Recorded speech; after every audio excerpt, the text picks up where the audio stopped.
RTVC Noticias, emisión fin de semana. Habló una de las profesoras del Jardín Buen Comienzo de Medellín. La docente reveló cómo se enteró de los abusos y asegura que comunicó la situación a las directivas. Además, niega ser familiar del presunto abusador y pide ayuda porque ha sido víctima de amenazas. Más de 400 policías y 100 militares llegaron al barrio Siloé en Cali para intervenir la zona. En los últimos días se habían recibido denuncias sobre hombres armados que intimidaban a la comunidad. Mayores de 40 años llegaron a vacunarse y no los atendieron. A pesar del anuncio que los invitaba a hacer su propia cita en las páginas de internet, solo los están atendiendo por agendamiento con EPS. Hoy 7.000 campesinos de 28 departamentos se convirtieron en propietarios. De manos del presidente de la República recibieron los títulos que los acreditan y en lo corrido del gobierno se han beneficiado 30.000 personas. Buscan reconocimiento. Conocimos la historia de un grupo de mujeres trans que pertenecen a una comunidad indígena que las rechazó por su condición. Ahora luchan porque el gobierno nacional les garantice sus derechos étnicos. Buenas noches, iniciamos. RTVC Noticias habló en exclusiva con la profesora Trinidad Flores, docente del Jardín Buen Comienzo, en donde esta semana conoció la denuncia del presunto abuso sexual de por lo menos 15 niños por parte de un empleado de la institución educativa. La mujer le reveló a nuestro compañero Daniel Cañas cómo se enteró de lo que ocurría y cuál fue su actuar. Pese a la vigilancia permanente que según la profesora Trinidad Flores tenía sobre los niños, la situación la tomó por sorpresa. Estoy sorprendida ya que yo le puse en conocimiento pues todos los acontecimientos a mi jefe inmediato. Por medio de una queja de un padre de familia, la profesora alertó a sus superiores. Inmediatamente yo activo el protocolo que usamos, ¿cierto? Nosotros tenemos un protocolo en el centro infantil y en las instituciones educativas. Inmediatamente se activa ese protocolo, yo le aviso a mis superiores y ellos son los que tienen que inmediatamente gestionar ya todo el proceso con el niño. En el diálogo expresó lo que siente en medio de las acusaciones en su contra y la situación con los casos de abuso sexual a menores de edad en este lugar. Esta es la oportunidad de hablarles a ustedes que yo reprocho todo lo que está pasando. Y me duele en el alma porque yo amo mucho a mis niños, yo les he dedicado a ellos muchos años de mi vida y por eso me siento tan mal en todo lo que le está pasando a mis niños.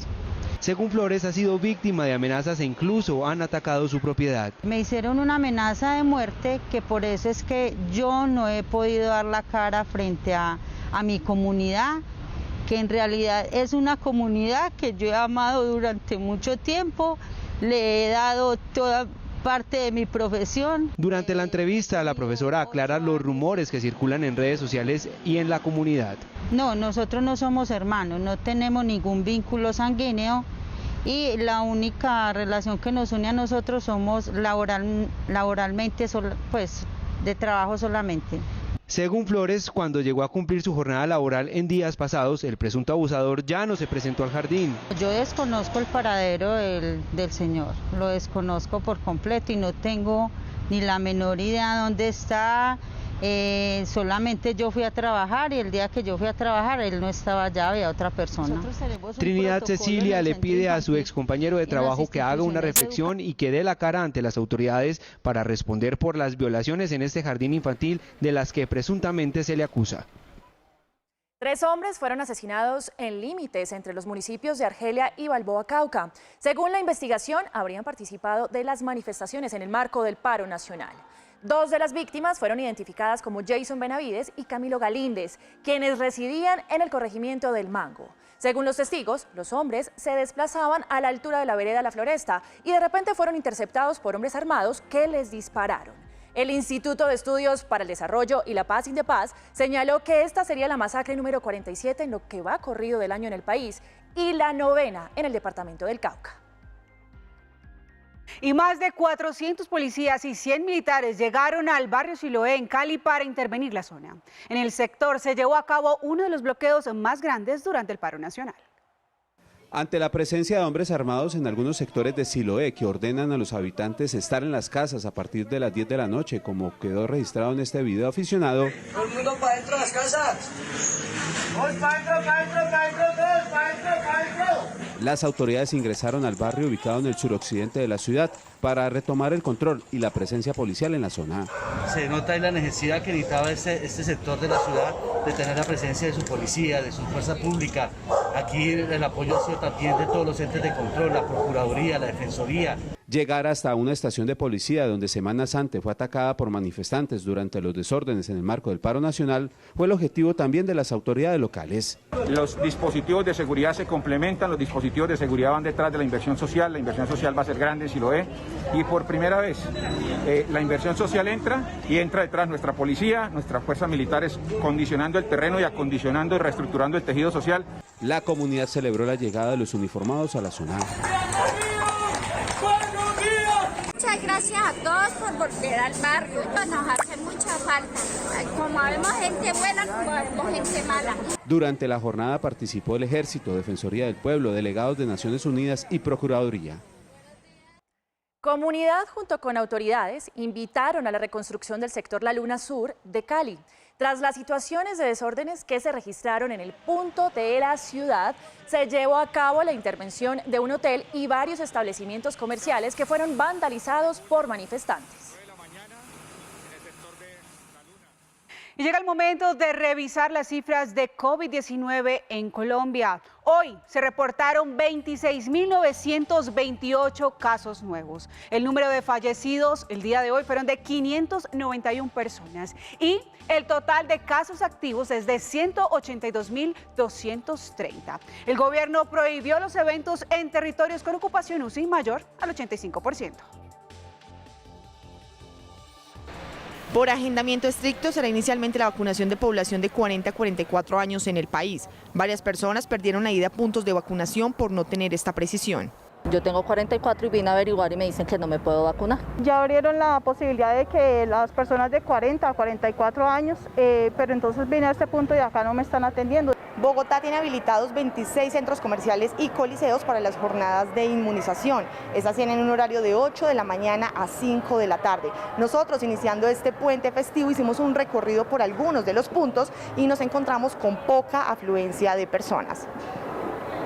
Poca gente, debido al puente puede ser, pero ha estado siempre aligerado. Es una prioridad ahorita antes que pensar en irnos a pasear. En Medellín las autoridades afirman que hasta en un 66% puede reducirse el tiempo de espera para vacunarse contra COVID-19 un fin de semana festivo. Contemos que tenemos varios puntos en la ciudad todo el fin de semana prestando el servicio de vacunación. En Cali, la población mayor de 40 años podrá asistir a todos los megacentros, puntos de vacunación e IPS dispuestos para la inmunización. De tal manera que podamos tener filas organizadas, que no se generen aglomeraciones y que podamos dar una atención oportuna. Colombia llegó a las 19 millones de dosis aplicadas y más de 7 millones de personas ya cuentan con esquema completo de inmunización. En Santander, la pandemia y la alta ocupación UCI ha hecho que se reduzcan en un 50% las donaciones de órganos, situación que pone en alerta a las autoridades de salud y en una situación muy preocupante a los cerca de 200 pacientes que esperan un trasplante que les salve la vida. Llevo 4 años esperando un órgano, exactamente un riñón. Él es Henry Aparicio, un joven santandreano al que la falta de un donante de riñón poco a poco le acorta su expectativa de vida. A mí se me acorta el tiempo, o sea, de yo no llegar a conseguir, digamos, el órgano en menos de 2 años, pues mi vida ya empieza a deteriorarse demasiado. Lo único que lo mantiene con vida es un tratamiento de diálisis que durante 5 años, todos los días, ha tenido que realizarse. Diariamente a mí me toca dializarme 12 horas. Lo hago en la noche. Lo alarmante de casos como el de Henry es que debido a la pandemia y la falta de camas UCI, las donaciones han disminuido en un 55%. No hay cubículos para los pacientes, entonces pues los pacientes que podrían llegar a ser donantes están falleciendo en urgencias o en la casa. Actualmente en Santander, la lista de espera por un donante supera las 200 personas. Estamos hablando de unas 60 personas esperando por un riñón, estamos hablando de 8 pacientes esperando por un hígado 6 pacientes esperando por un corazón. Las cifras de mortalidad por falta de donantes en Santander también preocupan. Muchos pacientes, más o menos un 30%, fallecen en listas de espera esperando por un trasplante. Hay muchos pacientes que se nos está acabando el tiempo de vida. Según los profesionales de la salud, un paciente trasplantado puede prolongar hasta en 25 años su vida. Y con la reactivación económica en Bogotá, volvieron las denuncias por altos niveles de ruido en bares, gastrobares y viviendas. La Secretaría de Ambiente hace un llamado no solo a propietarios de los establecimientos, sino también a la ciudadanía para respetar la norma que indica que durante la noche se permiten hasta 60 decibeles. Autoridades recuerdan a establecimientos que quienes infrinjan los protocolos de bioseguridad se exponen a multas superiores a los 4.000 millones de pesos. Las vacunas, y no solo las del COVID, son muy importantes. Por eso este fin de semana hay jornada de vacunatón contra el sarampión y la rubeola en el país. La iniciativa busca inmunizar a más de 5 millones de niños que aún no reciben la dosis de refuerzo contra esas enfermedades. El Ministerio de Salud afirmó que no importa si los niños ya tienen el esquema completo de vacunación. Es importante hacer un refuerzo antes del regreso a clases presenciales. Para consultar el punto de vacunación más cercano, visite la página web de la Secretaría de Salud de su territorio. Y la Selección Colombia avanzó a semifinales de la Copa América. El equipo dirigido por Reinaldo Rueda venció a Uruguay en tanda de penaltis 4-2. David Ospina fue el salvador de la jornada, atajando 2 de los 4 cobros del equipo charrúa. Ampliación de esta importante información en nuestra sección deportiva más adelante. Y en otras noticias, desde Cartagena, el presidente Iván Duque lideró la entrega masiva de títulos de tierras más grande en la historia del país. 7.000 escrituras para campesinos de 28 departamentos. En un emotivo evento, los campesinos recibieron los títulos de las tierras que han habitado por décadas. Porque sin la escritura no teníamos nada, no tenían validez, pero ahora tienen validez a donde yo puedo presentar la escritura y esto puede servir para un beneficio de mi vida y de mi familia. Doy gracias a Dios primeramente y al presidente Iván Duque por darnos esta oportunidad de obtener un título, ya que nuestras casas tendrían más valor y tendríamos oportunidad también nuestra familia para otras cosas. Mi vivienda donde me encuentro, yo nací ahí, tengo 53 años, yo nací ahí y por primera vez el Estado entrega títulos de propiedad que nos permite a mejorar la calidad de vida. El presidente Iván Duque destacó que en menos de 3 años el gobierno ha entregado más de 30.000 títulos y reiteró que este trabajo continuará. Y hoy me comprometo aquí con la directora de la Agencia Nacional de Tierras que antes de cumplir el fin de este año estaremos entregando 50.000 títulos de propiedad en todo el país para nuestros campesinos. Los más de 7.000 títulos entregados equivalen a 27.987 hectáreas regularizadas y a más de 7.000 familias atendidas en todo el territorio rural colombiano. Durante la puesta en marcha de la segunda vía de cuarta generación que el actual gobierno entrega entre Puerta de Hierro y Cruz del Viso en Bolívar, el presidente Duque confirmó que su gobierno avanzará al máximo en la construcción del Canal del Dique. El mandatario informó que ayer quedó radicada en el Ministerio de Hacienda y en el Departamento Nacional de Planeación para su aprobación en las próximas 5 semanas la convocatoria del proyecto del Canal del Dique. Lo que nos interesa es dejar ese Canal del Dique avanzado y terminado como el proyecto más emblemático de lucha contra el cambio climático en nuestro país. El macroproyecto del Canal del Dique consiste en la definición y ejecución de un plan de manejo hidrosedimentológico para la restauración de los ecosistemas degradados del Canal del Dique. El proyecto del Canal del Dique no es solamente un proyecto de competitividad y de movilidad, es el más importante proyecto de adaptación que va a desarrollar nuestro país frente a los efectos del cambio climático. El proyecto tiene una inversión cercana a los 2.8 billones de pesos y mejorará la navegabilidad entre la bahía de Cartagena en Bolívar y Calamar en el Atlántico. En materia de infraestructura vial, el presidente confirmó que durante el segundo semestre de este año entregará 20 vías de cuarta generación. Y en otras noticias, en el primer semestre del año, la inflación en Colombia subió 3,1%, casi 3 veces más que el año pasado, debido especialmente al aumento en los precios de los alimentos provocados por los bloqueos de los últimos 2 meses. En los últimos 2 meses, el precio de la carne, el pollo y los huevos subió hasta 70% debido a los bloqueos. Según el DANE, estos alimentos, junto al aceite y el azúcar, aumentaron en 24 puntos básicos la inflación solo en junio. Una librita de carne ya cuesta normal 12.000, un lomo vale 20.000. Los huevos antes valían 8.000, 9.000 pesos, ya están valiendo a 600 cada huevo. Ahorita en la parte más barata están a 13.000. Siempre ha subido. Sin embargo, la estabilización en el abastecimiento de otros alimentos equilibró los gastos del bolsillo de los colombianos en comida. Son la papa, frutas frescas, cebolla, tomate y plátanos, que en su conjunto están explicando 43 puntos básicos negativos al comportamiento de la inflación. Con estos resultados, la inflación entre enero y junio de 2021 subió a 3.1% frente a 1,1% del primer semestre de 2020. Y las autoridades de Miami, Florida, aceleraron la implosión del edificio Champlain Tower South ante la amenaza de que una tormenta tropical derribe lo que queda de la estructura y ponga en peligro las labores de búsqueda y rescate. La decisión se produjo después de un día de debate sobre el mejor curso de acción. Las autoridades quieren minimizar las interrupciones en la búsqueda de las víctimas y poner fin a la situación de las familias lo antes posible, al tiempo que protegen a los equipos sobre el terreno de los peligros que supone la estructura. Este sábado, los organismos de rescate recuperaron 2 cuerpos más, con lo que el número de muertos asciende a 24, mientras que 124 personas siguen desaparecidas.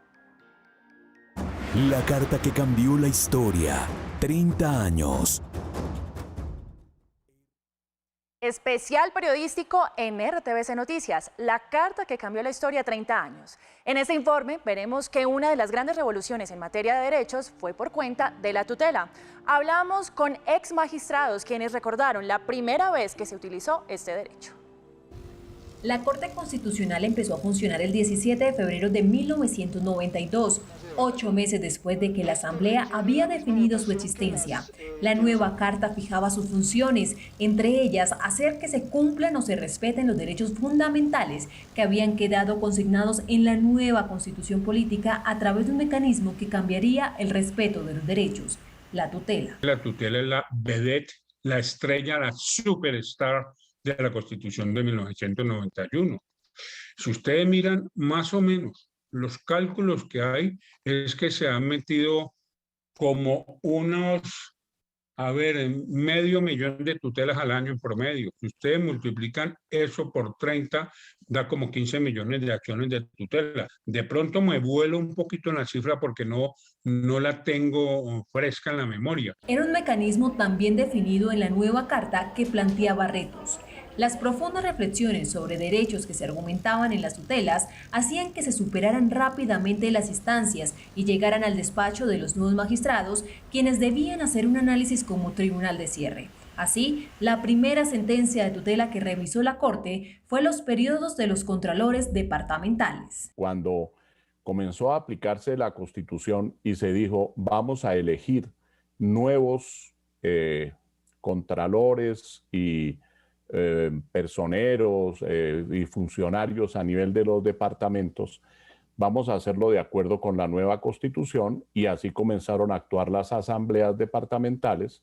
Los contralores de los departamentos del Chocó, Santander, Caquetá, Cauca, Meta, Guajira y Magdalena argumentaron que sus derechos fundamentales estaban siendo violados al terminar su periodo legislativo antes de lo previsto. Algunos jueces y tribunales fallaron y tutelaron sus derechos.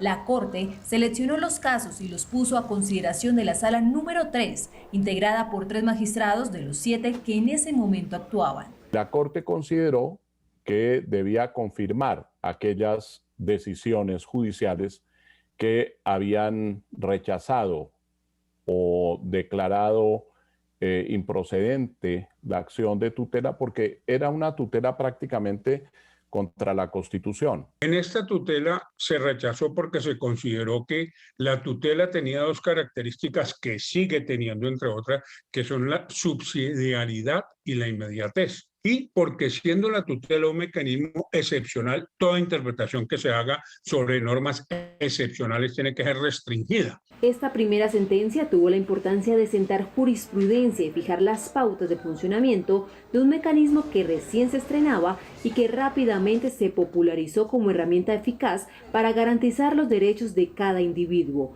desde un funcionario, como en el caso de los contralores, hasta alguien que invoca tratamientos médicos, como ocurre actualmente. La invitación es para que todos ustedes no se pierdan el especial periodístico La Carta que Cambió la Historia 30 años, mañana 4 de julio a las 7 de la noche. Momento de una pausa, pero ya regresamos con más de esta emisión de fin de semana de RTVC Noticias.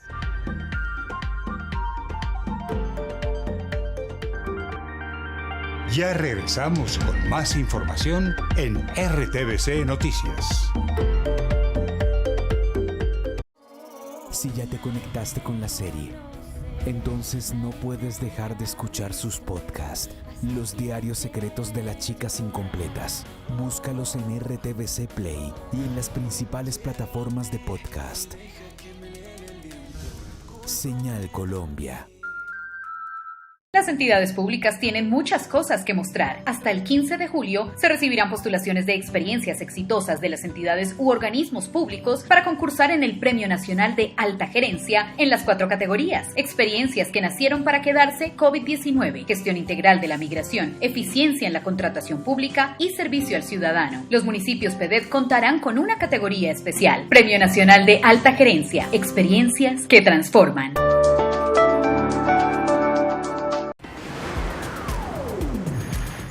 Estás viendo RTVC Noticias.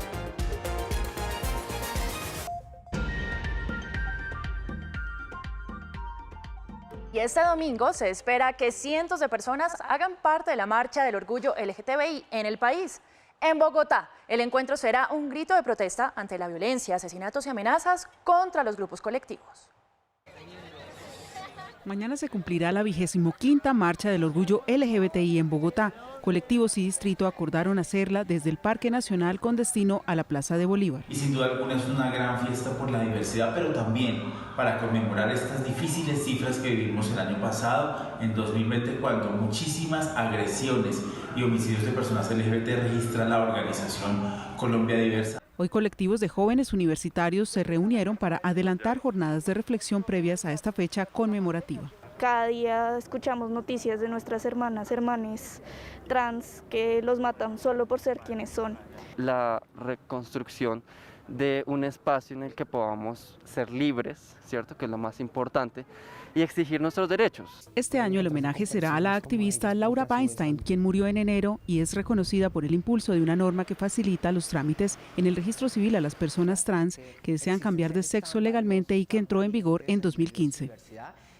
Y a propósito de este tema, conocimos las historias de mujeres trans que pertenecen a la comunidad indígena en Vera, que por su condición sexual han sido discriminadas. Ahora viven en Santuario Risaralda y buscan que las autoridades las reconozcan como un cabildo diverso. Señor, ayúdame a convertir como mujer. Tú me entregaste así como hombre, pero me siento como cuerpo de mujer. Entonces, te pido ayuda. Estefanía pertenece al grupo Las Mariposas del Café, una nueva comunidad indígena trans que nació el año pasado en Santuario Risaralda luego de más de media década de lucha por la reivindicación social de sus integrantes. Un anhelo que, según ella, les significó el destierro, el rechazo de sus familias, de los cabildos y de los resguardos en veras. Por supuestamente que nosotros como mujeres trans, que nos matan, que nos castigan, no sé qué. Por eso yo decidí que mejor venir por acá para formar nueva vida. Yo salí pues por allá, como no le gustan los trans como de nosotras. Y entonces yo aburrí por allá en la comunidad, pues yo decidí sola para venirse por acá. Y entonces pues me vine, pues allá también como lo castigan. Llegaron a Santuario, un pueblo cafetero tradicional que necesitaba mano de obra para la recolección del grano y cuyos habitantes, con el tiempo, aceptaron que ellas trabajaran en los cultivos. El hombre conocido como blanco ya casi no quiere ejercer estas labores de finca. Ya quieren surgir en otros aspectos, quieren mandar sus hijos a sus ciudades, a las ciudades grandes, a estudiar.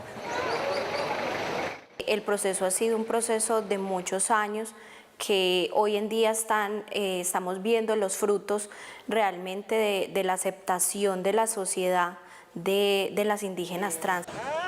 A pesar de los esfuerzos, las autoridades indígenas niegan su existencia, no las reconocen como comunidad, pero las persiguen. Estamos buscando una articulación con el Ministerio del Interior, el cual ellas sean reconocidas a nivel nacional como una comunidad indígena trans. Pero el rechazo no las frena. Las mariposas del café tienen metas claras. Yo quiero tener propia cédula de mujeres. Yo quiero tener, para respetar también a mí, yo soy querer como una mujer y yo soy a mostrar también como una mujer. Este niño me creció, me aprendió, mi mamá deja aprender para hacer estas chaquiras. En Santuario ya tienen el reconocimiento y el apoyo de las autoridades locales. No quieren perder su cultura, así que ensayan sus bailes típicos y continúan con su legado ancestral, con la fe de ser reconocidas algún día como comunidad embera trans.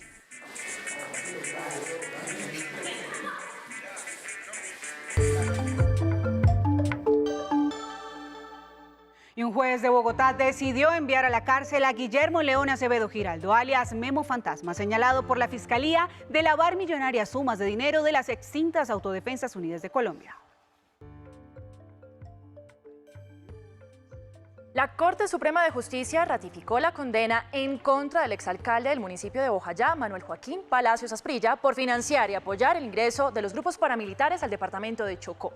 Palacios Asprilla había presentado una revisión ante la Corporación Judicial. Sin embargo, para los magistrados no existió ninguna razón para tumbar la condena de 7 años y medio de prisión y ratificó esa decisión del Tribunal Superior de Quibdó.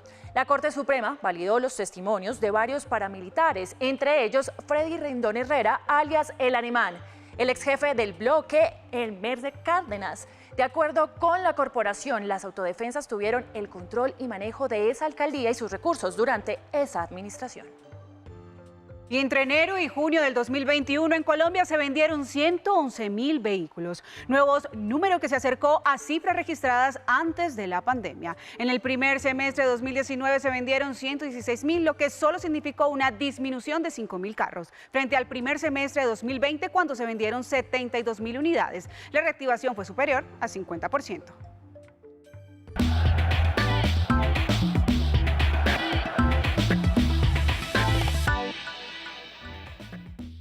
Y hoy los acompañamos en la sección deportiva con buenas noticias, pues Colombia clasificó a la semifinal de la Copa América tras derrotar a Uruguay en un vibrante partido. El juego terminó 0-0 en los 90 minutos y desde el punto blanco de penal, Colombia, gracias al arquero David Ospina, logró el paso a la siguiente ronda. Colombia salió a la cancha del Estadio Mané Garrincha en la ciudad de Brasilia en busca de la victoria. Los dirigidos por Reinaldo Rueda se enfrentaron a Uruguay por el anhelado cupo a la semifinal de la Copa América. Gustavo Cuéllar empezó como titular en cambio de Mateus Uribe, quien salió de la competencia por lesión. En el primer tiempo las acciones llegaron de parte y parte. El compromiso culminó 0-0, un juego que se definió por penales. En esta instancia, Duván Zapata inició la cuenta por Colombia. En Uruguay, Edinson Cavani igualó el marcador. Davinson Sánchez anotó. Llegó Jiménez y Ospina frenó las opciones charrúas. Jerry Mina, Luis Suárez y Borja concretaron sus cobros. Pero fue de nuevo el guardameta colombiano quien sentenció el compromiso al atajar el disparo de Viña. Colombia ganó y está en la semifinal de la Copa América. Por supuesto, la alegría de los colombianos está desbordada y por eso hacemos a esta hora conexión con Diana Gómez en la zona de Modelia, donde se reúnen hinchas para ver el partido. Diana, buenas noches. ¿Cuál es el ambiente que se vive en esta zona de la ciudad? Hola, estamos en Modelia, como usted lo indica. Aquí vamos a ver cómo está el panorama de los colombianos que están celebrando el paso de Colombia a la semifinal de la Copa América. Está muy tranquilo el lugar, debo decir, no hay por el momento alteraciones ni agitaciones, la gente se ha portado muy bien, está cuidándose en todas las medidas de bioseguridad. Por supuesto que vamos a estar muy pendientes aquí de cómo avanza la noche y cómo está también el orden público en la ciudad frente a este triunfo de la Selección Colombia. Desde el occidente de Bogotá registramos a esta hora Diana Gómez, RTVC Noticias, conectados 24/7. Diana, muchas gracias por la información. Y de fútbol pasamos a ciclismo, porque Rigoberto Urán en el 4º lugar avanza como el mejor de los colombianos en el Tour de Francia. Tadej Pogacar es el líder de la clasificación general. La 8ª jornada del Tour de Francia partió desde Oyonnax y culminó en Le Grand Bernard. Fueron 150 kilómetros que movieron la clasificación general. La prueba vio cómo todo cambió tras los 5 puertos de montaña. Favoritos como Primož Roglič y Geraint Thomas se dieron tiempo. Situación que aprovechó Tadej Pogacar, quien se fue adelante, al lado del hasta ese momento líder, Mathieu van der Poel. En el lote se ubicaron los colombianos Rigoberto Urán, Esteban Chávez, Miguel Ángel López y Sergio Higuita. Ellos iban de la mano con Julian Alaphilippe y Richard Carapaz. Pero el esloveno buscaba el liderato y la primera jornada de los Alpes fue su oportunidad. Avanzó con cada kilómetro y alcanzó a todos los corredores que aparecían en su camino, incluso a Nairo Quintana, quien iba en la fuga. La victoria de etapa fue para Dylan Teuns y el liderato pasó a manos de Pogacar. El mejor de los colombianos en la prueba fue Rigoberto Urán, quien arribó en el puesto 14 y ascendió al 4º lugar de la clasificación general, donde está a 4 minutos y 46 segundos del defensor del título. Este domingo se disputará la 9ª jornada, un desafío a la alta montaña. Y con estas buenas noticias del fin de semana, hoy sábado terminamos nuestra emisión. Claro que sí, sigan ustedes conectados 24/7 y con nuestras redes sociales www.rtvcnoticias.com. Feliz noche para todos.